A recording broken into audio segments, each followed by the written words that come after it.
A former African slave is telling Black Lives Matter and critical race theory advocates that they need to go back to school to understand what is happening in Africa today. Bolgai Dang, who is also a declared presidential candidate in South Sudan, told CBN's Gary Lane how he became a slave and what BLM activists need to know about the USA. I was a slave in 1987 as a young boy in my village. There was a government of Sudan declared the war against the rebel of South Sudan, Christian, majority Christian. I became a victim of that because they took me and very much they beat up the majority of my family.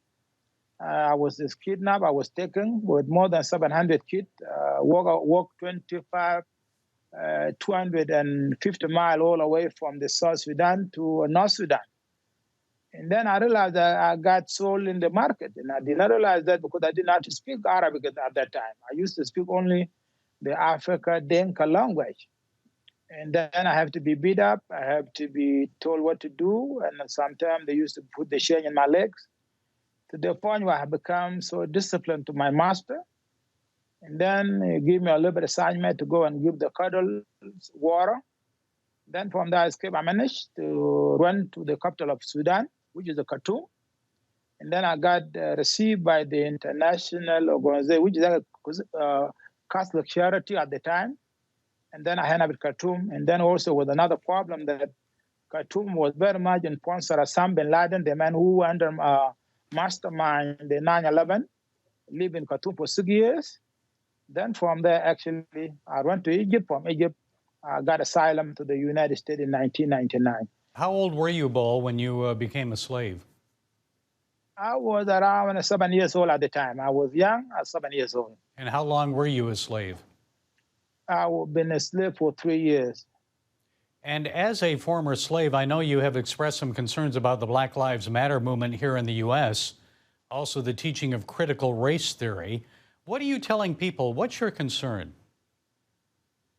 My concern is that they need to understand that slavery still exists in Africa. We are talking about the 21st century slave, and I believe the Black Lives Matter do not understand what's going on in Africa. They don't know what is going on around the world. In fact, the United States is the only country in the world that can give a slave freedom to become a congresswoman. You cannot find that in the world except in the United States of America. United States of America is the only country that can free you for a point where you can get a decent jobs, and be a free man, as a Black woman and African woman, and to become an African American.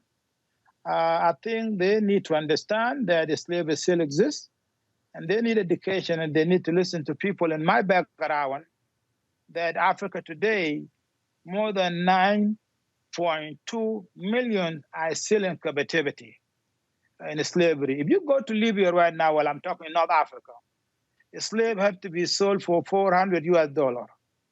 A woman had to be sold for $400 US in the market in Libya right now. So that means that they need to open up to the world and know the crisis of slavery still exists in Africa and around the world.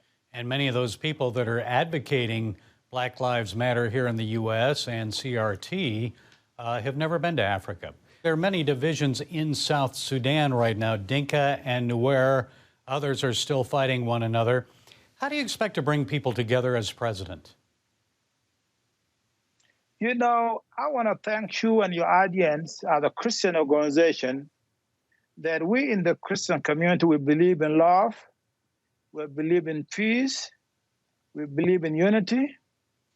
And my life in America taught me so much to the point where if you live in the United States, you are an American citizen. And I believe that the same philosophy could be taking place in South Sudan in my leadership. I think what they need now is a good leader to understand that what is going on in South Sudan is the lack of the leadership and not this tribal line. And I believe that because my leadership right now, I have more tribal from minority tribe who are very much supporting me today more than ever before.